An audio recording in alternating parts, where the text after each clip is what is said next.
ठंड और बारिश का बोनों का महीना एक साथ शुरू हो चुका था। राजू गांव में एक छोटा सा ढाबा चलाता था। ढाबा भी नदी के किनारे ही था, जहां वो सुबह शाम चाय और गरम गरम पकौड़े बेचा करता था। ठंड में चाय की भाप और पकौड़ों की खुशबू जरूर लोगों को अपनी ओर खींचती थी। राजू मेहनती था, मगर हालात उसके खिलाफ थे। तभी एक ग्राहक राजू के ढाबे पर आकर बैठता है। अरे राजू भाई, जरा एक कप गर्मा गर्म चाय लगा दो यार, आज तो ठंड हड्डियों तक घुस रही है। हाँ भाई, क्यों नहीं, अभी लगाता हूँ तुम्हारे लिए। चाय पियोगे तो शरीर में थोड़ी गर्मी आ जाएगी। राजू भाई, एक बात पूछूं, अगर बुरा ना मानो तो? अरे नहीं भाई, पूछो, इसमें बुरा मानने वाली क्या बात है। तुमने गांव छोड़कर नदी किनारे घर क्यों बना रखा है? गांव में रहते तो ज्यादा सुरक्षित रहता। राजू कुछ पल के लिए चुप हो जाता है, फिर गहरी सांस लेकर बोलता है, भाई गांव में किराए के घर के रेट बहुत ज्यादा है। हमारी इतनी औकात कहाँ कि हर महीने मोटा किराया दे सकें। जो थोड़ा बहुत कमाते हैं वो बच्चों के पेट और दवा में चला जाता है। लेकिन भाई, नदी किनारे रहना तो बहुत खतरनाक है। आसपास कोई घर भी नहीं है और पानी का लेवल भी दिन ब दिन बढ़ता जा रहा है। हाँ भाई, खतरा तो है, पर मजबूरी भी तो देखो। गरीब आदमी के पास चुनने के लिए ज्यादा रास्ते कहाँ होते हैं। जहां जगह मिल गई वहीं झोपड़ी डाल ली। मैंने तो सुना है इस बार बारिश बहुत ज्यादा होने वाली है। अगर पानी और बढ़ गया तो? अरे भाई, अब हम क्या कर सकते हैं, गरीब हैं तो इसी मारे वहीं रहना पड़ेगा। रोज यही सोचकर सोते हैं कि भगवान सब ठीक रखे, जो होगा देखा जाएगा। इतने साल से वहीं रहते आ रहे हैं, अभी तक तो कुछ नहीं हुआ, आगे भी उम्मीद है कुछ नहीं होगा। लो भाई, गर्मा गर्म चाय दिल और शरीर दोनों को गर्म कर देगी। भगवान करे राजू भाई तुम्हारे हालात भी सुधरे। तुम मेहनती आदमी हो, एक दिन जरूर सब ठीक होगा। राजू ढाबा बंद करता है। चूल्हे की आग बुझाकर वो थके कदमों से अपने नदी किनारे बने छोटे से घर की ओर बढ़ता है। अरे राजू, क्या हुआ? आज तुम कुछ ज्यादा ही परेशान लग रहे हो, चेहरा भी उतरा हुआ है। ढाबे पर कोई बात हो गई क्या? नहीं गीता, ढाबे पर तो सब ठीक था, लेकिन दिल बहुत घबराया हुआ है। तो फिर ऐसी क्या बात है जो तुम्हें अंदर ही अंदर खाए जा रही है? आज ढाबे पर लोग बातें कर रहे थे कि कल से बारिश शुरू होने वाली है। गांव वाले कह रहे हैं कि इस बार बारिश बहुत तेज हो सकती है। सबको हमारे घर की चिंता सता रही है। कहते हैं नदी का पानी ऊपर चढ़ सकता है। तो इसमें घबराने वाली क्या बात है राजू? हमें यहाँ रहते हुए इतने साल हो गए, न जाने कितनी बरसातें देख ली, अभी तक तो कुछ नहीं हुआ। हाँ, ये बात तो सही है, लेकिन इस बार लोगों की बातें सुनकर मन अजीब सा डरने लगा है। अगर पानी ज्यादा बढ़ गया तो बच्चे का क्या होगा, हमारा क्या होगा? राजू, गरीब आदमी के पास डर के सिवा और होता ही क्या है। लेकिन हर डर सच थोड़ी हो जाता है, ऊपर वाला सब देख रहा है। सच कहूं गीता, कई बार लगता है काश हमारे पास भी गांव में पक्का घर होता, लेकिन फिर सोचता हूं जो है उसी में गुजारा करना पड़ेगा। हम मेहनत करते हैं, किसी का हक नहीं मारते। भगवान इतना तो जरूर ख्याल रखेगा, तुम बेवजह चिंता मत करो। सुबह होते ही राजू रोज की तरह ढाबा खोलने के लिए निकल पड़ता है। तभी भीगता हुआ एक ग्राहक ढाबे के अंदर आता है। अरे राजू भाई, आज भी ढाबा खोल लिया तुमने? देख नहीं रहे, आज तो बारिश कुछ ज्यादा ही तेज है। हाँ भाई, बारिश तो है, लेकिन क्या करें, पेट भी तो है। राजू भाई, मैंने अभी न्यूज में सुना है कि गांव में बाढ़ आने का खतरा बताया जा रहा है। नदी का पानी तेजी से बढ़ रहा है। अरे भाई, शुभ बोलो यार, ऐसा मत कहो। मेरा घर तो नदी के बिल्कुल किनारे है। मेरी बीवी, मेरे बच्चे, उनका क्या होगा? अरे यही तो मैं कह रहा हूँ राजू भाई, जब इतना खतरा है तो आज ढाबा खोलने की क्या जरूरत थी? आज तो तुम्हें अपनी बीवी बच्चों के पास ही रहना चाहिए था। भाई, अगर ढाबा नहीं खोलूंगा तो घर का खर्चा कैसे चलेगा? एक दिन कमाया नहीं तो चूल्हा नहीं जलता। मेरे बच्चों की रोटी इसी ढाबे से आती है। पैसा बाद में भी कमा लोगे राजू भाई, लेकिन जान पहले है। 2-4 दिन कम खा लोगे तो कुछ नहीं बिगड़ेगा, पर अगर पानी बढ़ गया तो फिर संभालना मुश्किल हो जाएगा। तुम ठीक कह रहे हो भाई, लेकिन दिल नहीं मानता। काम छोड़े बिना भी चैन नहीं मिलता। राजू भाई, मेरी बात मानो, ढाबा अभी बंद करो और घर जाकर देखो। कहीं ऐसा ना हो कि नदी का पानी ऊपर आने के लक्षण दिखाने लगे हों और तुम यहाँ चाय बनाते रह जाओ। हाँ भाई, सुबह से मन भी अजीब सा बेचैन है। कल से सब लोग यही कह रहे हैं कि इस बार बारिश खतरनाक हो सकती है। राजू जैसे ही दौड़ता हुआ घर के अंदर पहुंचता है, तभी अचानक छत से पानी टपकने लगता है। मिट्टी की छत से बूंदें टप टप गिरने लगती हैं। अरे राजू, अच्छा हुआ तुम आ गए। देखो, छत से पानी टपकना शुरू हो चुका है। अरे राम, ये भी अभी होना था क्या? हे भगवान, बारिश तो अभी शुरू ही हुई है और छत की ये हालत है। अगर ऐसे ही पानी टपकता रहा तो सारी रात कैसे कटेगी? हाँ गीता, अगर इसे अभी ठीक नहीं किया तो रात को सोना भी मुश्किल हो जाएगा। सारा सामान भी भीग जाएगा। राजू, कहीं छत और कमजोर हो गई तो? बाहर बारिश और तेज होती जा रही है। तुम चिंता मत करो, अभी पूरा छत नहीं गिरेगा। मैं कुछ करता हूँ। लेकिन कैसे? इतनी बारिश में क्या होगा? मैं अभी जंगल की ओर जाता हूँ, वहां से कुछ पत्ते और लकड़ियां ले आऊंगा। ऊपर डाल दूंगा तो पानी टपकना बंद हो जाएगा। राजू, इतनी बारिश में जंगल जाना ठीक है क्या? रास्ता भी फिसलन भरा होगा। अगर मैं नहीं जाऊंगा तो और कोई रास्ता भी तो नहीं है। गरीब आदमी के पास उपाय कम होते हैं, मजबूरी ज्यादा। राजू तेज बारिश के बीच जंगल की ओर बढ़ता है। चारों तरफ अंधेरा, फिसलन भरी जमीन और हवा की तेज आवाज। चलते चलते अचानक उसकी नजर सामने एक गुफा पर पड़ती है। अरे, जंगल के बीच ये गुफा, ये यहाँ कहाँ से आ गई? गुफा तो काफी बड़ी और ठीक ठाक लग रही है, लेकिन अभी इसे देखने का वक्त नहीं है। राजू को घर की चिंता सताने लगती है।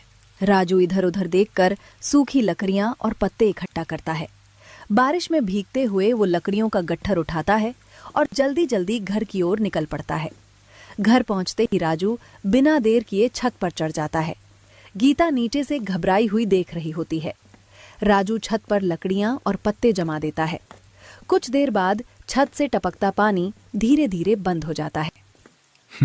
देखो गीता, अब पानी टपकना बंद हो गया है। हाँ राजू, सच में अब छत से पानी नहीं आ रहा।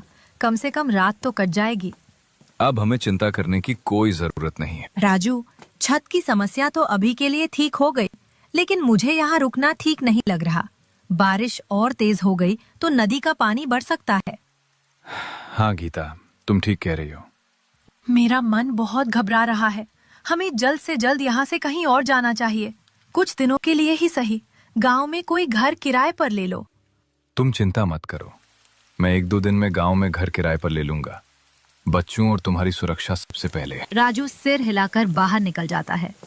पीछे घर में गीता बच्चे को सीने से लगाकर बैठ जाती है और बाहर बारिश लगातार तेज होती जा रही है। राजू अपने ढाबे पर पहुंचता है।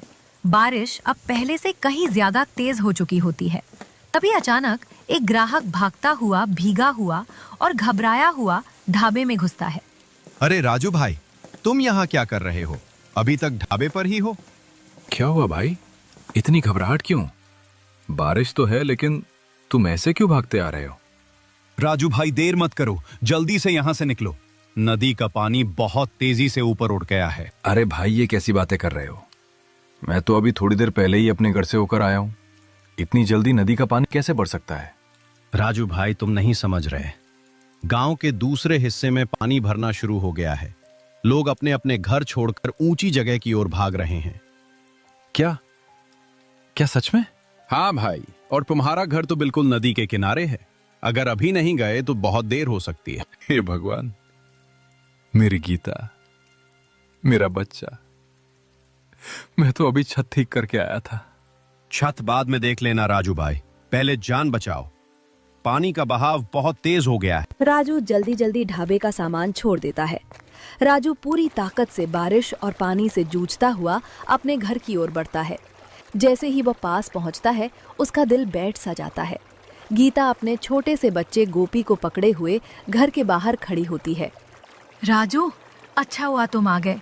देखो कितना तेज पानी चल रहा है। ऐसा लग रहा है जैसे हमें बहा कर ले जाएगा। तुम चिंता मत करो गीता, मैं आ गया हूं ना। कुछ ना कुछ रास्ता जरूर निकलेगा। राजू, पहले इस पानी से निकलने का कोई इंतजाम करो। ये पानी बहुत तेजी से बढ़ रहा है। हमारी बस की बात नहीं है इसमें खड़ा रहना। हर लहर हमें पीछे की ओर ढकेल रही है। हाँ, पानी का बहाव बहुत तेज है, लेकिन घबराओ मत। अचानक राजू को जंगल की ओर दिखती गुफा याद आ जाती। गीता, जंगल की ओर एक गुफा है, हमें वहीं जाना होगा। वही एक सुरक्षित जगह है। लेकिन राजू, इस पानी में वहां तक कैसे जाएंगे? कोई और रास्ता नहीं है। अगर यहाँ रुके तो पानी और बढ़ जाएगा।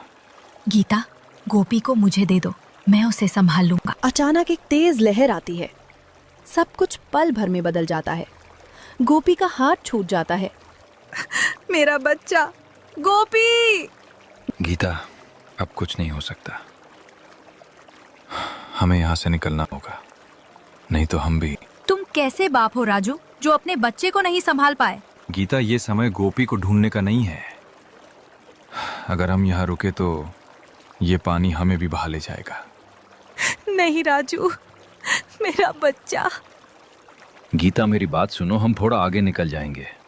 अगर किस्मत में होगा तो गोपी भी मिल जाएगा, लेकिन अगर हम यहीं रुक गए तो कोई नहीं बचेगा। जल्दी चलो गीता, नहीं तो ये पानी हमें भी अपने साथ ले जाएगा। काफी संघर्ष के बाद राजू और गीता किसी तरह बारिश और बाढ़ से बचते हुए गुफा के अंदर पहुंच जाते हैं। राजू, हमारा गोपी हमसे छीन गया। वो अब इस दुनिया में नहीं रहा। बारिश और इस बाढ़ ने हमारे बच्चे को हमसे छीन लिया। राजू कुछ पल तक चुप रहता है। उसकी आंखें भी भर आती हैं, लेकिन वो खुद को संभालने की कोशिश करता है। गीता, ऐसा मत बोलो। काश मैंने गांव वालों की बात मान ली होती। काश मैंने तुम्हारी बात सुनकर पहले ही गांव में घर किराए पर ले लिया होता। अगर मैंने समय रहते फैसला ले लिया होता तो आज हमारा गोपी हमारे साथ होता। अब पछतावे से क्या होगा राजू? हमारी गोद तो सूनी हो गई। हम गरीब जरूर थे, लेकिन हमारा बच्चा तो अमीरों से कम नहीं था। गीता, अभी हमें टूटना नहीं है। हमें जल्द से जल्द कुछ खाने का इंतजाम करना होगा और गोपी की तलाश भी शुरू करनी होगी।